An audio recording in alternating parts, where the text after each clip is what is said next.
We have a lot to cover today, so I will get started. Hello to everyone and welcome. My name is Emily Van Lan, and I am the Conference and Communication Specialist for the Natural Start Alliance.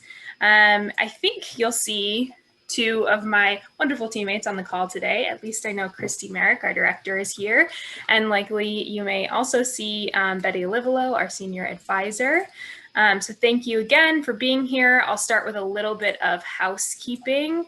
All of you are muted right now. We ask that you keep yourself muted during the presentations, and at the end, there will be an opportunity for you to ask questions. You can ask questions throughout in the chat. You can link to resources if there's anything you want to share, or share about your own program in the chat. And at the end, you can either ask your questions in the chat or you can unmute yourself, and we'll let you know when it's time for Q&A. This forum is being recorded, and a recording is going to be shared later. So let's get started. We are really, like I said, excited for you all to be here today for this important conversation about accessing outdoor gear for the children and families enrolled in nature-based programs. We often hear accessing high-quality outdoor gear cited as a barrier to taking students outdoors more often in schools.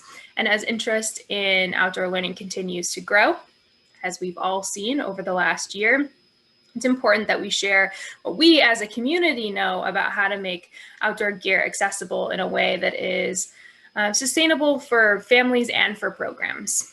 In fact, so we found these wonderful speakers we have here today through a question that I put out in our Natural Start Alliance Google group, which if you are not a part of, you should absolutely join. I can link to that in a bit. I put a question out to just hear how people in their programs are handling gear, and almost every response that I received started with, "Thank you, this is so important." So we knew that it was a topic that we had to do a forum about, and we're really grateful for everyone who responded, and we're especially grateful to our 4 speakers here today. The providers that you'll hear from have all placed equity and accessibility at the center of how they handle gear. So you'll hear from each of them about what that means in their respective programs and communities. Each person is going to speak for about 10 minutes, giving an overview of how they set up their gear programs, and at the end, we will have time for Q&A. Briefly, before I introduce our speakers, I just wanted to give a quick plug for our Nature-Based Early Learning Conference, which will be taking place this July. Registration is officially open. We have a really incredible lineup of speakers, and something that I'm personally really excited about is this year we're offering the opportunity to sign up for virtual site tours of nature preschools, both in the US and internationally. We have sites in Australia, Japan, and India that we are working with. So really neat opportunity to tour those programs right from home. We also have a number of outdoor gear companies that are sponsoring this year, several of which will be doing giveaways and offering discounts to conference attendees. So please visit the conference website, check it out. We also have pay what you can options for registration. So hopefully that makes the event more accessible to more people. And with that, I'm going to introduce our speakers and hand it off to them. So today we have Allison Quinn, the founder and director of Minneapolis Nature Preschool, who will kick us off. We also have Anna Sheritz, founder and executive director of Free Forest School, Cheryl Ryan, founder and school manager of Red Oak Community School, and Susan Eschbach, the principal at Beverly J. Martin Elementary. And I believe Susan will be joined by a parent from the PTA of her school system, Auburn. So with that, I'll stop talking. I'm going to hand it off to Allison to get us started. Let me just stop sharing my screen. And Allison, it's all yours. Great. Hello, everyone. As Emily said, my name is Allison Quinn, and it's a nice rainy day here in Minnesota, and so it's a perfect day to talk about gear. We are a small nature-based preschool in Minneapolis, and so we only have 1 classroom. So I'm excited to hear everyone's perspective who's on this panel today. But I'm going to share my screen because I thought running through a few slides would be helpful. So here we go, and you can let me know if you can see that, if it loads. Okay, we're good. Thank you, Emily. So I broke it down into 5 different categories that we went through for this process of having gear. We've been around for about 5 years. So the first thing, it was a needs assessment. What did we need to serve children? Second was getting the gear. Third, distributing it to families, and then care and storage, and then how to make this program sustainable. So as I click through this, we're in Minnesota. Our preschool year is mostly winter. So our priorities were winter wear and looking at what children most often were missing or losing, which were mittens. And then how many families were requesting support. We have a sliding scale. And then there are also families who received support from the state. And then how many new families are coming in, because often families will say, we have what we need. And then we get to school and they don't have everything for the weather that could present itself. And then looking at what your program can afford. We have gotten all of our gear through discounts or grants, some homemade stuff, and then as well as donations from previous families. And so that's how we fund ours. Storage is super important. And then washing and caring for the gear, and then also plans for your program. We have a nature-based preschool program during the school year. We have summer camps, and then we also do outreach in the community to local elementary schools and a crisis nursery in North Minneapolis that we partner with in summer in a peace garden, but we wanted their program to get outside in the winter. And so we're looking at things to support that program. So our initial gear, as I mentioned, we needed mittens, snow pants, and boots. And so we did reach out to a number of companies for pro deals, for discounts, and for donations. But prior to that, we asked our preschool families who were outgrowing things for donations. And that's really what got us started, as well as other programs who had extra items donated to them, and programs that had families that were no longer there who had stuff to share. So that was our primary list of items. And then we have our secondary list of items just to keep children outside in all weather. So you can look through this. We're obviously looking at being 100% outdoors in winter in Minnesota. And so starting off with neck warmers that were made from donated polar fleece, and then families who are willing to sew. So it was a nice combination of efforts. And then I just threw in easy to find for free. Some other elementary schools would clear out their lost and found at the end of the year and donate their items to our program that were from early childhood and kindergarten. And then also cotton clothes for summer camp. You can tell right here, we got super muddy, and there's even clothes laying in the background. So all the layers are important. And then with COVID, we also purchased balaclavas that were dual layer that could act as face masks that you can see a child wearing right here. So as I mentioned, how did we get this? A couple of the items I've said, and then these are the companies we've been able to get more or less 50% discount from for our items. So Obermeyer, Boggs, Okiware, Polarno, Purette, and then Blackstick is the face mask company. And then we did purchase snow pants, base layers, and wool socks from various companies. Also, we definitely couldn't have done this without support. So we've held annual silent auctions for 4 years now, and then have grants from local foundations, and then also the Minnesota Department of Natural Resources, which was our largest grant and one that still helps support our programs. So this is not glamorous. Our classroom has become a storage facility this year because we're 100% outdoors. So all of our items are in Rubbermaids, stacked against the wall. Previously, we had each item sorted in these cute baskets at our previous nature center, and we had mice get into the boots and nibble through clothes. So if you are in a nature center, think about that. Think about your storage options. I would go for locking lids, and we put dryer sheets between each Rubbermaid in the summer to make sure nothing gets eaten. So, and then also making it teacher accessible, so a child who needs something can get it quickly. So then moving on to distribution, we send stuff home with families for the entire preschool year if they're part of our preschool program. So families who receive some kind of support our first priority for getting clothing. So they'll email us and say what size they need, and we'll get items checked out to them during our open house. And then families who show up the first day and need additional stuff, we still prioritize families on our sliding scale. And then we also, just throughout the year, children outgrow things, so we do have enough items at this point to support that. But as you can see, this very rainbow colored spreadsheet, each student, we recorded what they took, what size it was, what color it was, and then at the end of the school year, families can turn them back in. And I would say, you know, it's a privilege to have enough items this year for children to have size up in the middle of the year, but we won't be able to do that in the future. So giving children boots that are a size bigger and items that are just a slightly larger size, it's a better way to approach the school year so that they're covered until May or June. Then we also do a forum with families on how to care for the items that they've checked out. So emphasizing hanging items that are wool or made out of rain-proof materials. So this is my basement. We don't even have laundry on site.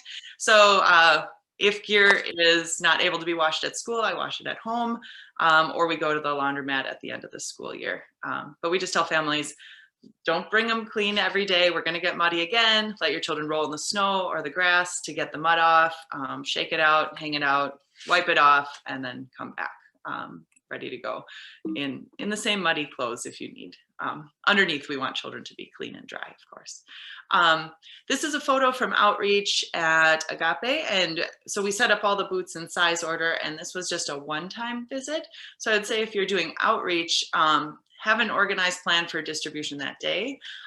Also, because we do wash all of our own gear at various sites and line dry it, if you're doing a program, give a day between so that you can line dry everything. And then we just keep a roll of repair tape handy to fix anything that gets punctured. And for our outreach programs, we just collect it right away afterwards. If there are families enrolled for the whole preschool year, we do say that they either reimburse us the cost of the item if they can't return it, if it's lost or missing, and then, or that they let us know what they can pay for items. And that's part of making this sustainable. We buy most things at 50%, but we end up replacing things at full cost because we're not doing a big bulk order a lot of the time. So, and then at the end of the year, we just have a bunch of Rubbermaids out and collect them and then have an outing to the laundromat. So those are all my details. I know I went through it quickly, but I want to hear what everyone else has to share. And I look forward to questions at the end. So thank you, everybody. And Allison, thank you so much. If you want, you can, there's some great questions here on the chat. You can either address those right now, or you can type them in, your answers into the chat, whichever you prefer. Some questions about whether you'd be willing to share some things and what kind of, I don't know, certain brands that you use for other stuff. I'll answer in the chat, and then if there's more room for discussion at the end, I can take this. Thank you. Perfect, thank you. And we'll hand it off to Anna. Hi, everyone. So nice to be here with you today and with these wonderful co-presenters. Allison is a colleague of mine locally in Minneapolis here, and it's just great to hear the approach you've taken. So what I'm the founder of Free Forest School. We primarily work with caregivers to empower them to get their children outdoors. And we've taken some approaches within that program to help families swap and share gear. But what I'm going to speak with you about today is a pilot program that we did in a Minneapolis public school. So I'm going to share my screen.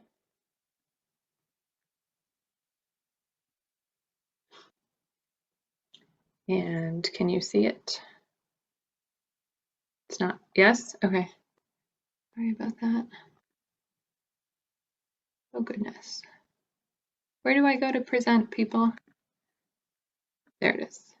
Sorry, Zoom was hiding it. Okay. So I worked with a kindergarten teacher several years ago at a Minneapolis public school and got a grant through the Voya Foundation to run a year-long forest kindergarten program in that one school.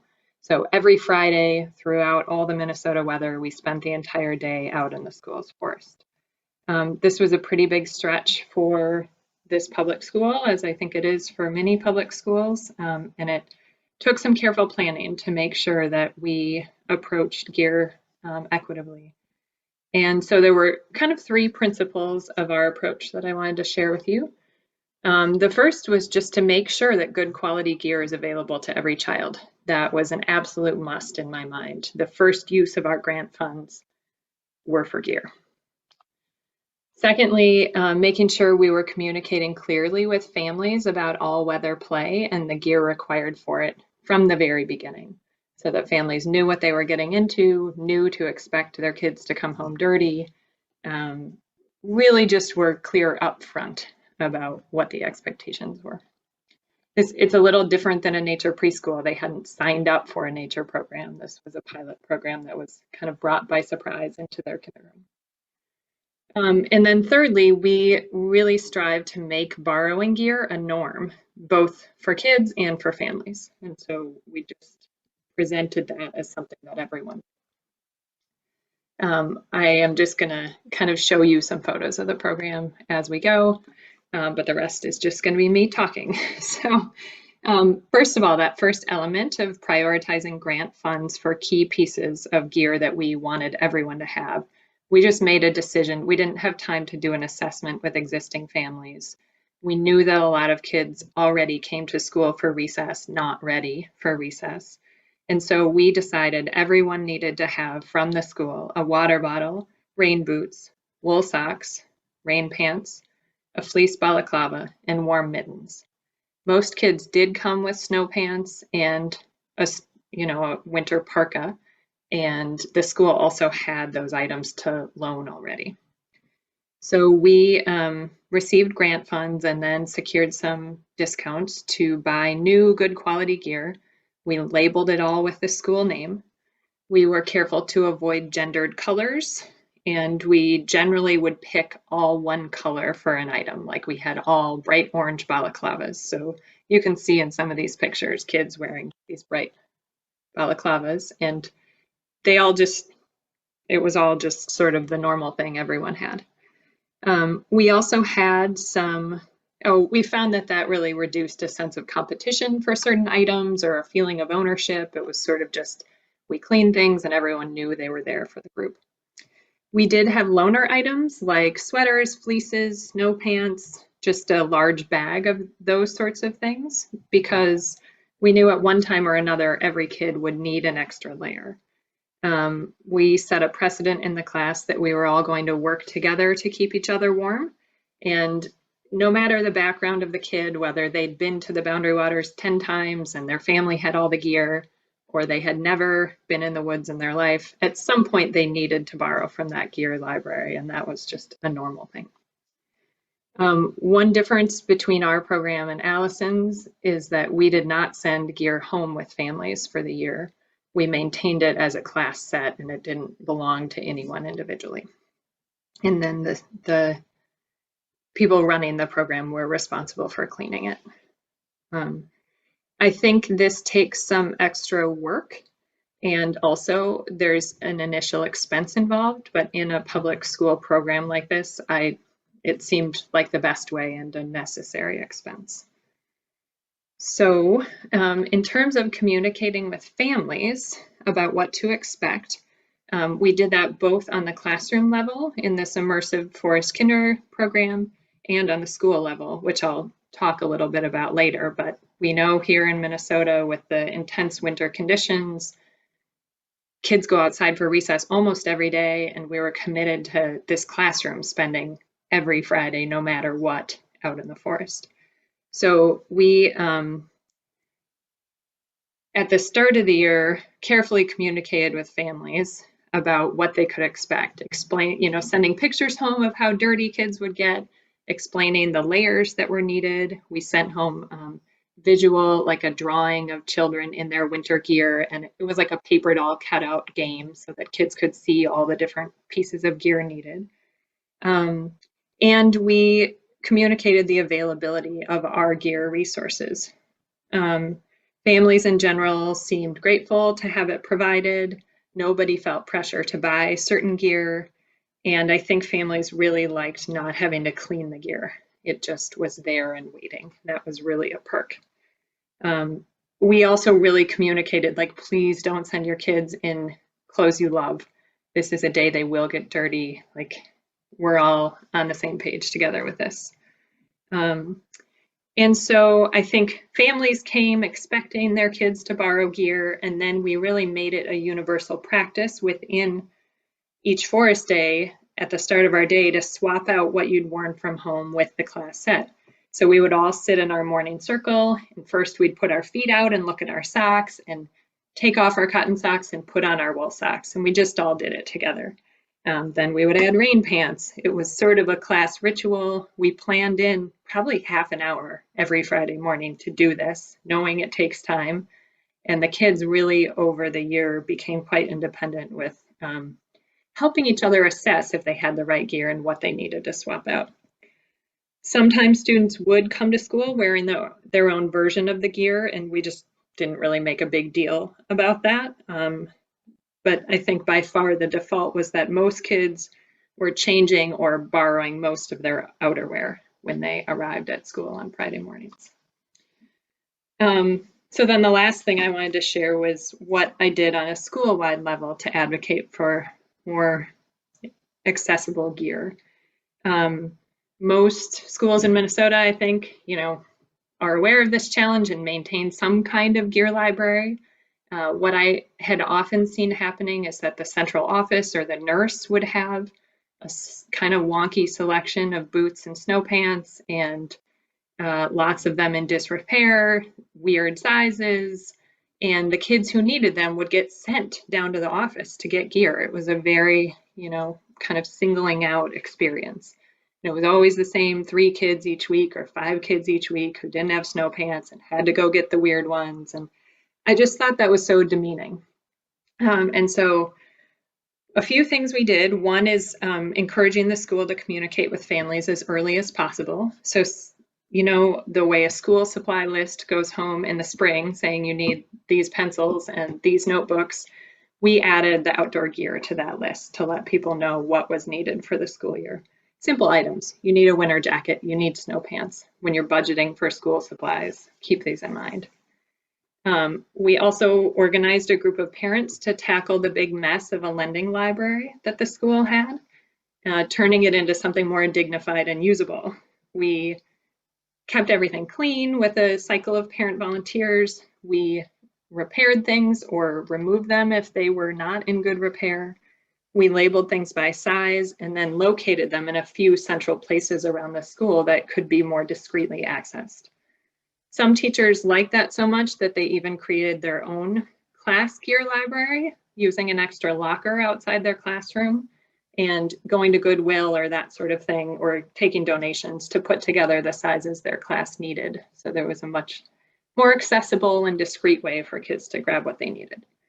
And many families donated to the effort with gear their kids had worn, lightly, but was still in good repair. Across the board, we were really clear on not taking anything that wasn't high quality and in good repair. So that's the approach that we took, and definitely takes some, there's some expense at the outset to setting it up that way, but I think it really set our families up well. Thank you so much. Thanks, Anna. And now we'll just keep it moving right on to Cheryl. All right. Hi, everybody. So I'm going to go ahead and share my screen as well. Okay, so for us, I could give a little overview of how we kind of manage our program, but I'm generally going to focus on a specific event that we do every year. Sorry, I'm trying to set myself a timer and it's not working, so I'm just going to stop that. So we, our families do mostly provide the gear. We're a K-5 program though, so a lot of that is because, I don't know, older kids are a little more particular about their gear, I guess, especially as they get towards middle school. And And we have a gear library that kids can borrow from and do often borrow from each year. So, so what we do for our families is we have this gear swap event, which I'll kind of step through how that works. So each year we do this event. The first primary goal is just to provide gear for our families that's either, you know, very low in cost and or free. So before anything else, we try to make sure that that is the primary focus. Secondarily, we do raise funds towards our operating budget, but it's really not the main goal of this event. And also we donate to local charities as well, which is kind of a third goal, but mostly it's just to get our families geared up. This is how our swap works. This is actually what we post on our, you know, our marketing, that you bring your clothes, anything that you're getting rid of, gear. We try to encourage gear as much as possible, but we do take clothing as well, and have them drop it off at the school. We have parents come and sort everything out by sizes and all of that sort of thing. And then what happens is when you bring your donation, you get a swap ticket. And then the day of the swap, if you have a swap ticket, you just come in and you can basically fill up a bag, right? And if you don't have a swap ticket, then it's $10 and it's kind of the same deal. You can fill up a bag with, you know, whatever you're finding. We used to do it where it was a more traditional kind of yard sale approach with prices and everything, but it just got too complicated. And when parent volunteers are running it, it was too much. So after the swap is over, anything that's left that is our items that we keep in our gear library, we pull those aside to add, you know, because we tend to either gear wears out, breaks or whatever. And so we're always trying to refill different sizes of things. So the things that we keep on hand in our gear library are snow pants, boots, winter coats, rain pants, rain jackets, rain boots, also like keens and things like that. And of course, all the hats, gloves, mittens that we can store, balaclavas, those kind of things, whatever we can shove into our Rubbermaid bins. We have a very similar system.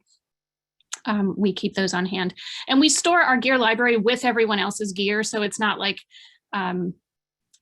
you know, no one really notices if you're borrowing something, but you just take it and then write on a sticky note, I borrowed this and this and this, and stick it on my table. And then when they return it, we throw that sticky note away. So that's kind of our little informal system that we use.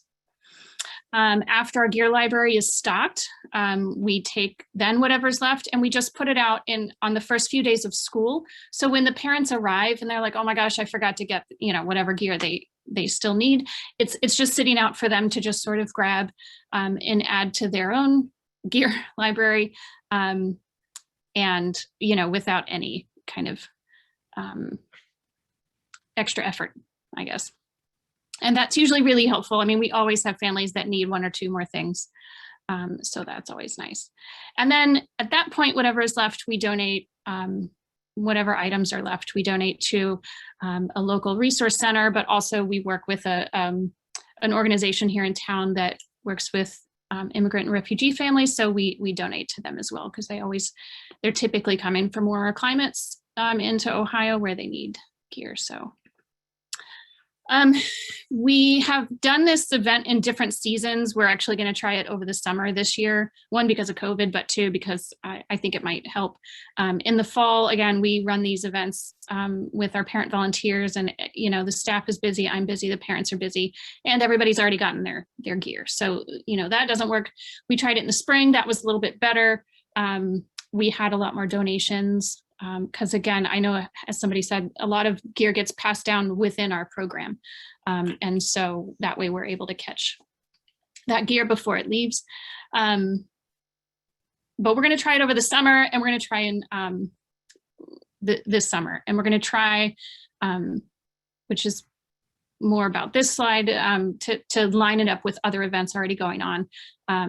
Which again is harder this year because there's not a lot of events going on. Last year, we partnered it with a kids concert that was happening in our building, actually, and that was going to be great until COVID hit. But so we're going to try it with community yard sale yard sale days this year and see if we get some more foot traffic that way.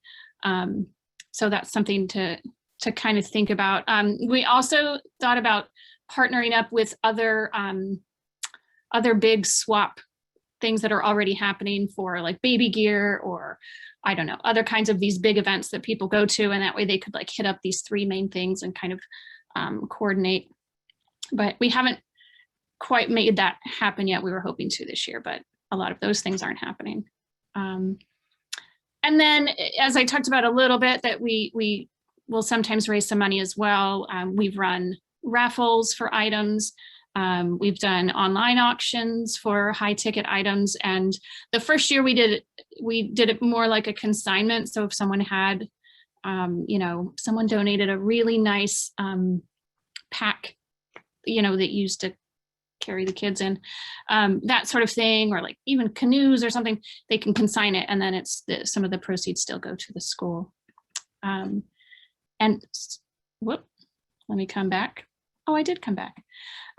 So that's kind of a quick overview of how we do that event. But otherwise, our gear library is kind of the main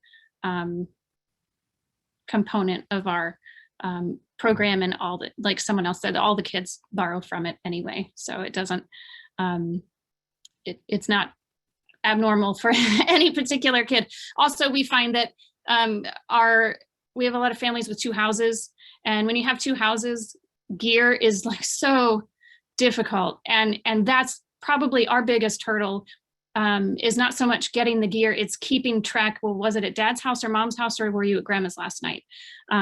And so we try to make sure that families know that they can just leave it here. And a lot of those families might have an extra set at home, so they don't have to worry about it. But we find that kids with 2 or 3 or however many houses, that's usually one of our biggest hurdles that we find that we try to step families through.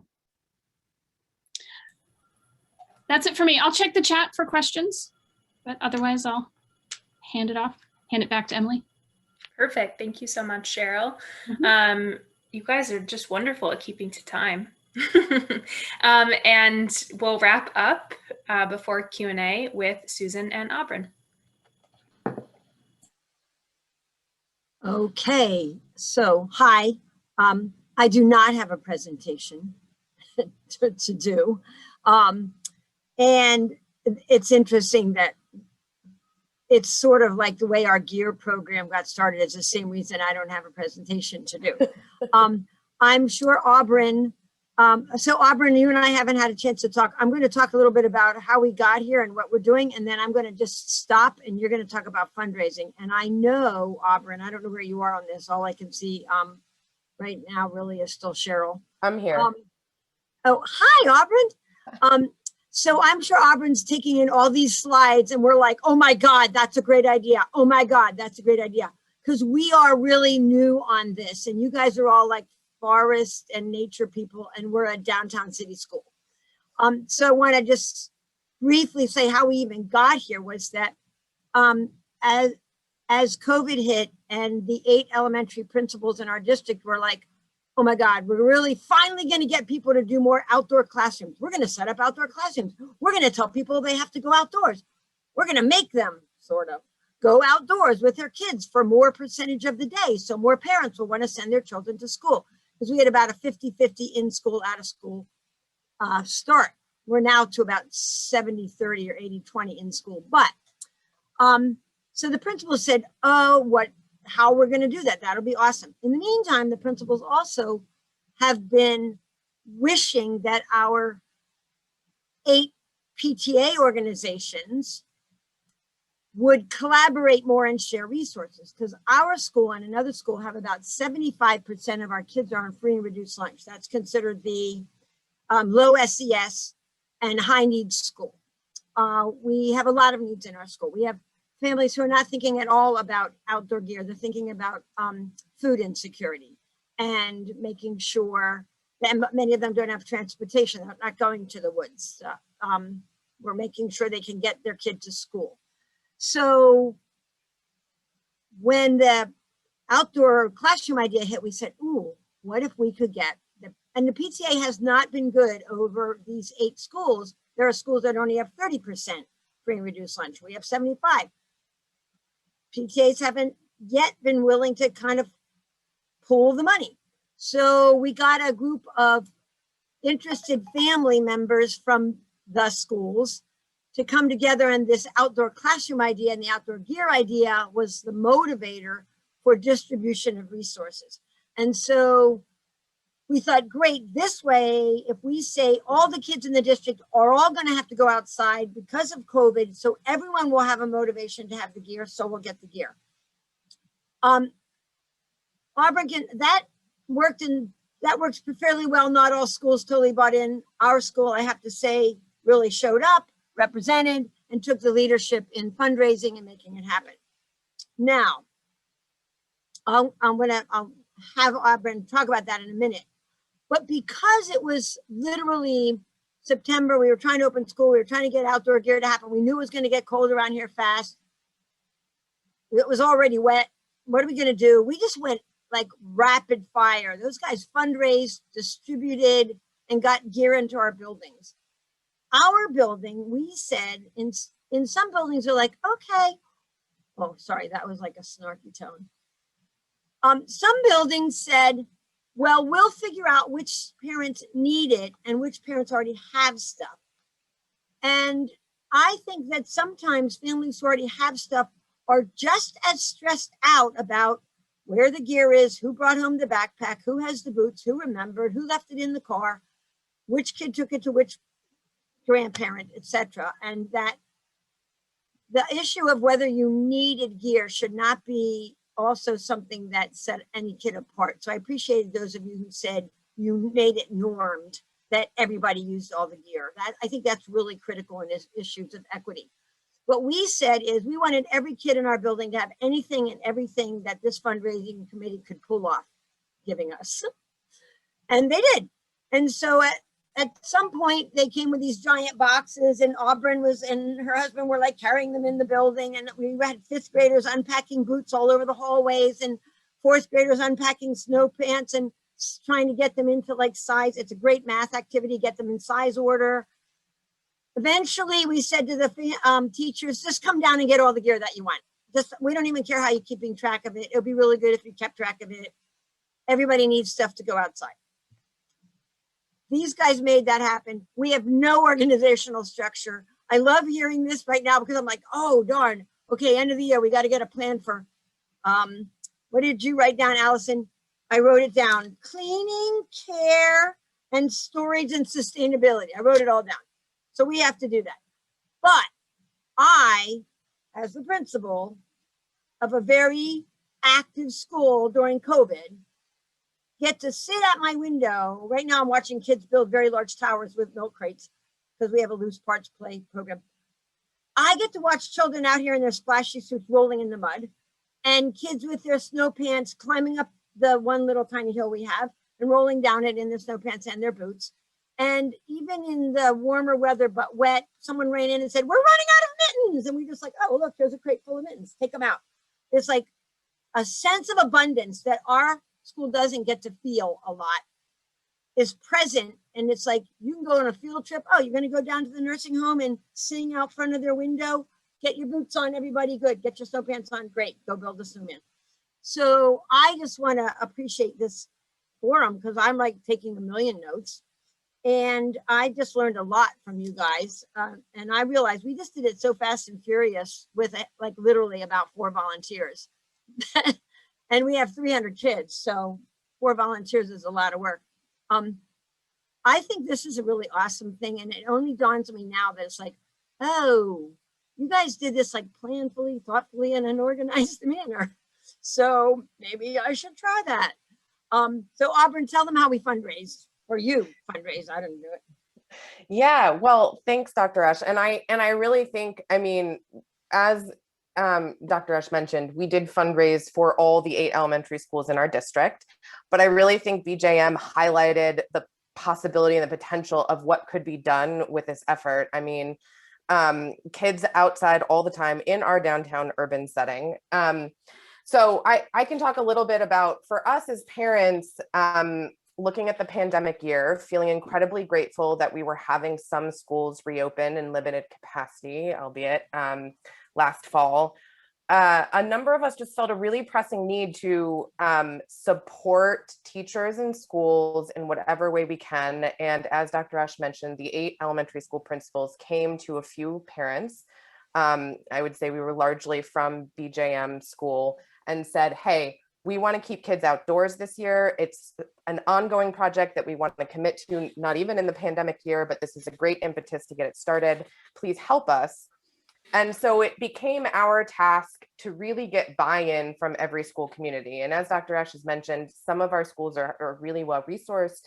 I think we have one school in our district where there's only 22% of the students qualifying for free and reduced price lunch, and then 2 schools where it's over 70%.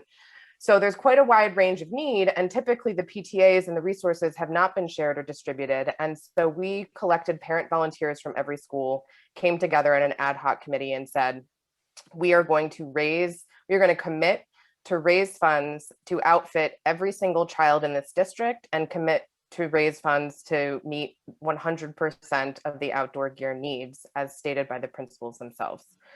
And that was a really tall order, as you can imagine, and required quite a lot of sort of community canvassing. I would say that there were 2 primary sources of funds, one from our local business community that was also eager to help support children and kids in our schools during the pandemic and beyond, and then 2 from our PTAs. We did get 100% buy-in in terms of financial contribution from every PTA in our district. Some PTAs contributed $5,000, some PTAs contributed $200, and that was not based on how much gear they were promised to receive. It was just based on the idea that we are all in this together, and a commitment to equity means that we are going to fund classroom sets of outdoor gear for all learners. And so we raised about $60,000 in 3 months. It was quite a lot quickly. We're still fundraising to meet 100% of the need for next year, but we were able to purchase gear, every single item of gear that every principal requested. And so as Dr. Ash was mentioning, we bought 152 pairs of boots for every in-person learner at BJM Elementary. And when we looked at the breakdown at the end of our first round of distribution, I say first round because we're going to do a second round, hopefully in the fall. I think we actually did a great job of accomplishing our equity goal. So on one end of the spectrum, one school got about $2,000 worth of gear. It was every single thing that principal had asked for, but it was $2,000 worth of gear. At the other end of the spectrum, we funded $12,000 worth of gear. So I think we did this very quickly. I think we put a lot of thought into the equity question. We are now wondering a lot of the questions that you all seem to have been so thoughtfully thinking through already, like care of the gear, how do we ensure that gear gets repaired or replaced once it's, and I think that's a broader question that our group needs to have now with schools and also probably with the district at large.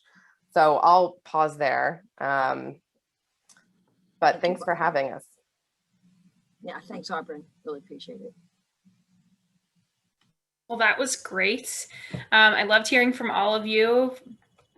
Different programs, some similarities in the way that you handle things. And yeah, I think we can all learn a lot from each other. So with that, all of our speakers have gone, and we have some time here at the end for Q&A. I wonder if anybody wants to just unmute themselves and ask a question, or ask a question in the chat. I'm trying to look back here a little bit to see if there are any questions that had come up. Oh yeah, go ahead, Erin. Hi, thank you all so much. This is incredible. I'm curious what you've done to help teachers be equipped for this type of play. I coach different teams and centers about this work, and the teacher gear is always actually the thing that tends to be the hardest. So I'm wondering what your strategies are. I've thought about stipends. I've thought about, I mean, I always direct people to where they can find things, but what's working for you all? I can pop in first and then people add, please. So we wrote it into the grant to include the teacher's gear into it because especially we had a huge spectrum of sizes among the teachers. And so they weren't items that we had on hand. We also have student volunteers, like college student volunteers, who more often than not say they're coming prepared and then need some support, especially if it's raining or really quite cold. And then the third thing we did is, as a result of COVID, we did get some money from the state, and we budgeted that towards a gear bonus for our teachers who have been, we moved from being a hybrid to being 100% outdoors so that they could purchase what worked for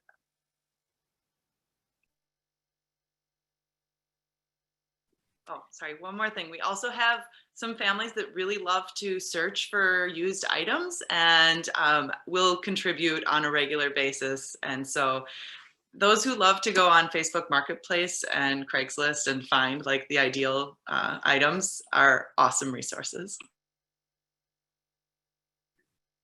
I was going to say we don't have a specific plan there, but what often happens is the parents every for the winter holidays and for Teacher Appreciation Week, they get us all REI gift cards.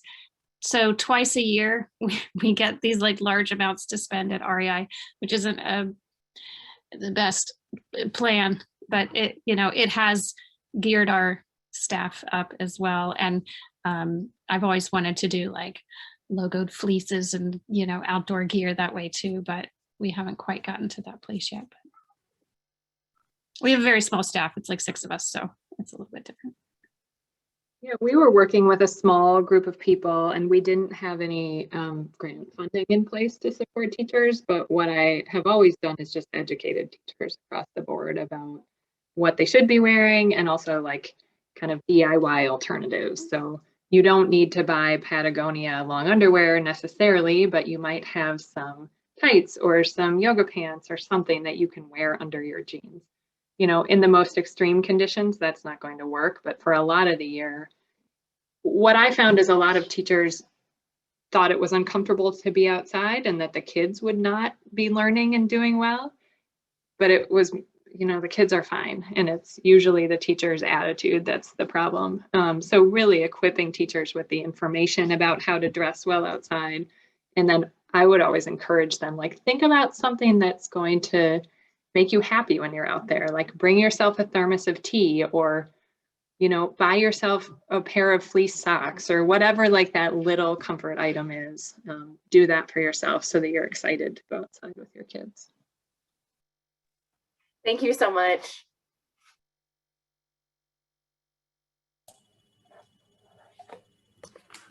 I would maybe just add that this question did come up and it was brought to our like parent committee a couple of times, especially in the case of teacher aides who paid even less than teachers and are often the ones who need to, you know, lead the trek outdoors. And so our group doesn't have a good answer for it yet, except to acknowledge that that need is very real and is something that needs to be taken into account. And we'll continue to have conversations about that.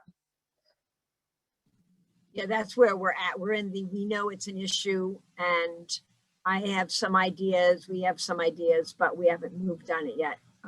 The bigger issue for me, well, as big of an issue for me is helping more and more of our gen ed teachers appreciate the value of outdoor education in general. We have some super easy adopters, people who've been dying to do this for years, people who once they see the kids out there, they're like, why haven't I been doing this? And then a couple who are like, could you please go outdoors? So, you know, that's all part of changing the way we do school.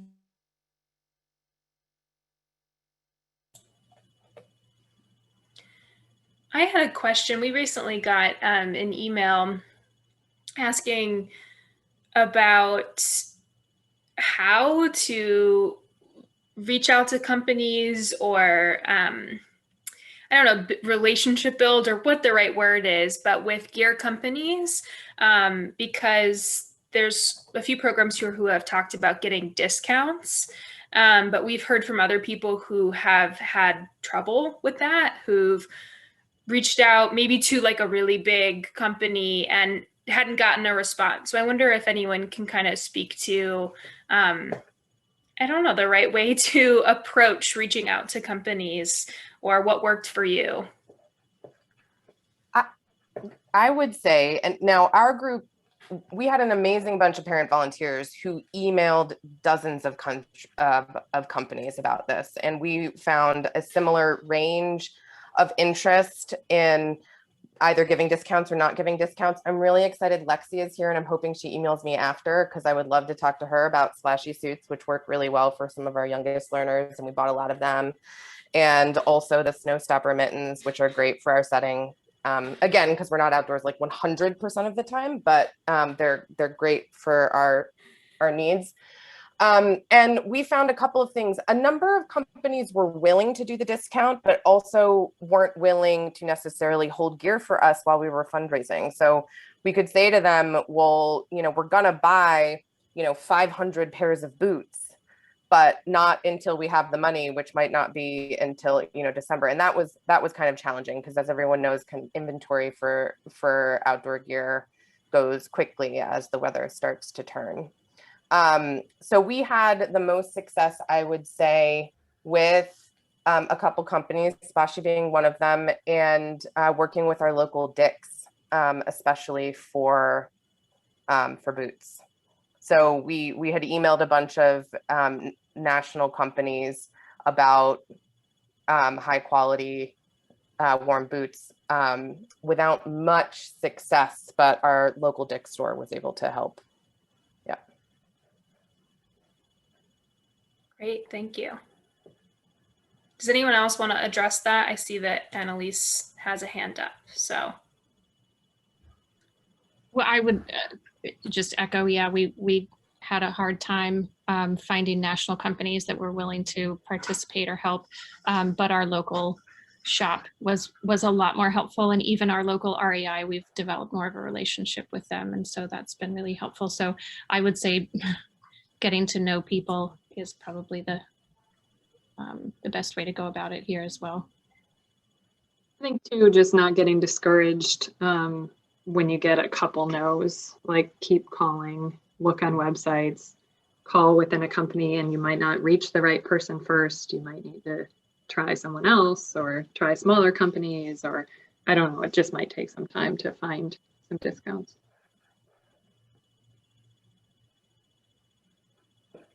And I might say the same thing about grants. Like, we received fully year plus of no's for all of the grants we applied to, and start small and start local. And $500 does go a long way when you're looking at something like mittens. And so, yeah, don't get discouraged. Thanks, Hannah. Awesome, great advice. Annalise? Hi, I just wanted to go back to cleaning these rain suits and stuff. One time I bought a rain suit or a rain jacket and I put it in the wash and ruined it. What do you guys do with the kids? Is rain gear and... We say not to wash anything.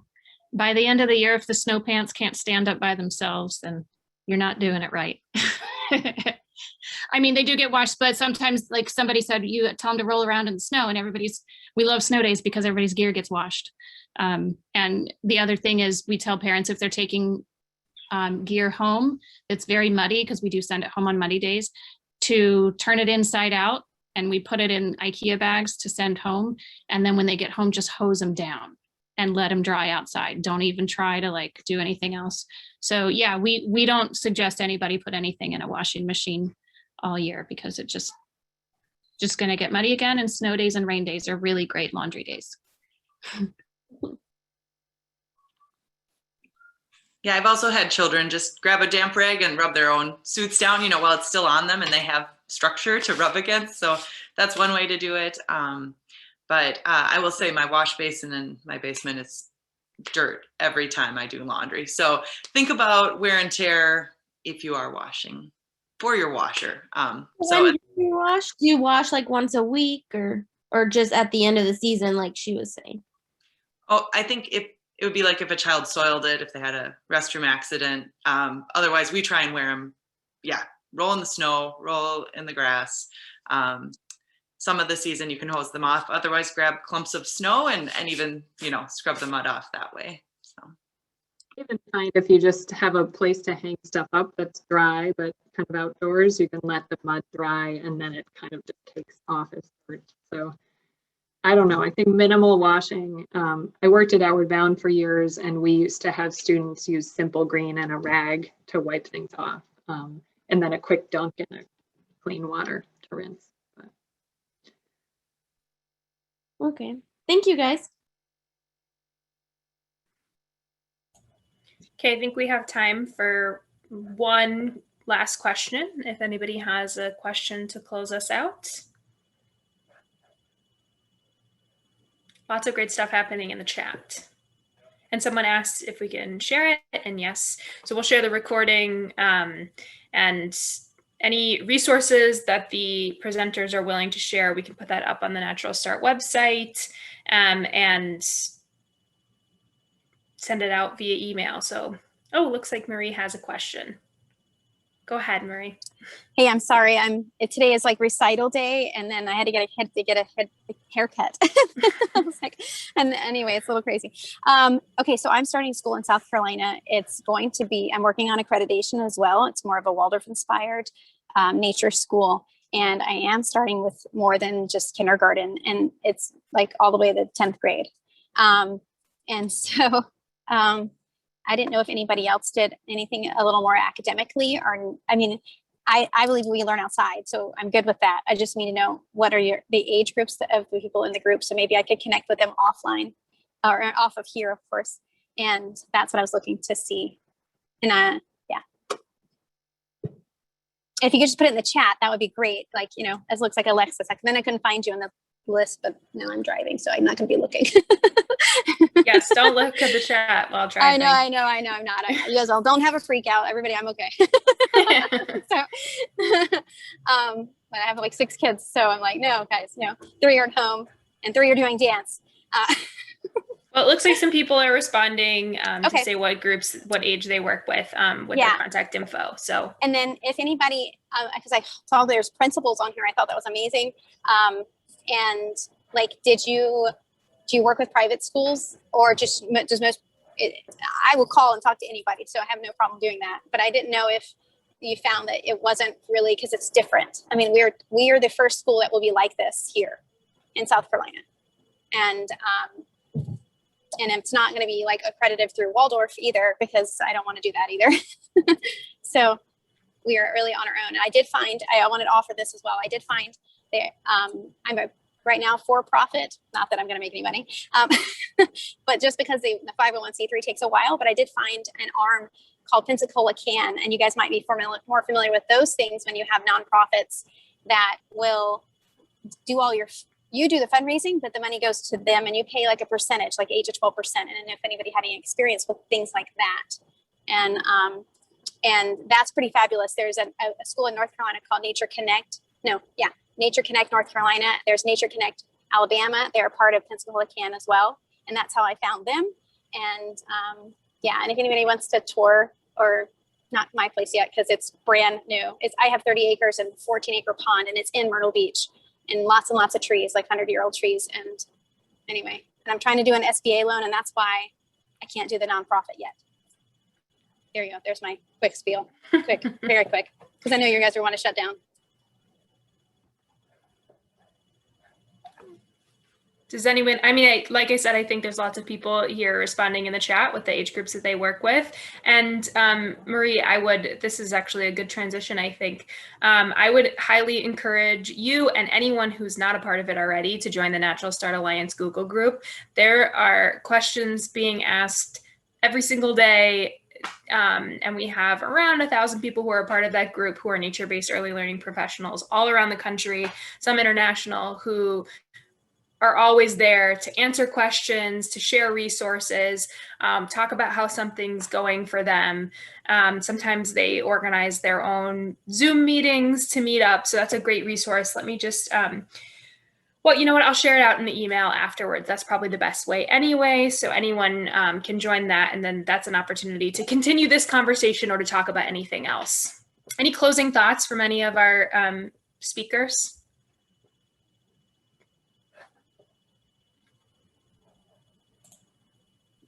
And thank you, everybody. I was just gonna say, I learned a lot, and start small. It's okay to just make sure you have something on hand, and don't undervalue the community that you have connected with already.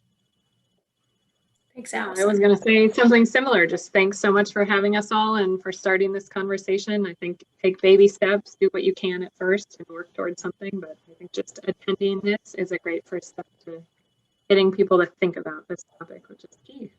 So thank you, Natural Start.